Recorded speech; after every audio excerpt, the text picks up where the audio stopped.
Gre za nadgradnjo projekta Modra polica, ki so ga začeli že lani, ko so v Metliškem mladinskem centru in pred gostinskim lokalom v trgovskem centru postavili modri polici. To je tale regal, na katerega ljudje nosijo knjige, ki jih doma več ne potrebujejo, so jih prebrali, pa bi radi, da jih prebere tudi kdo drug. Tako ljudje ob kavici pred lokalom prelistajo kakšno knjigo, če jim je všeč, jo lahko odnesejo tudi domov.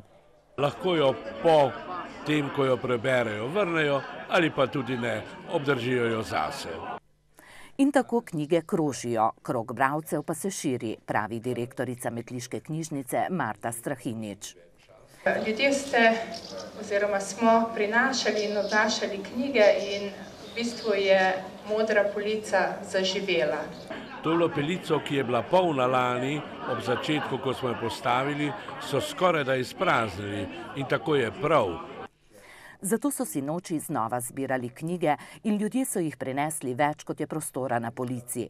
Prihodnje 3 ponedeljkove večere pa bodo ob Modri polici prebirali in recitirali Župančičeve, Pavčkove in Menartove pesmi, prisluhnili glasbi in se sladkali sladoledom.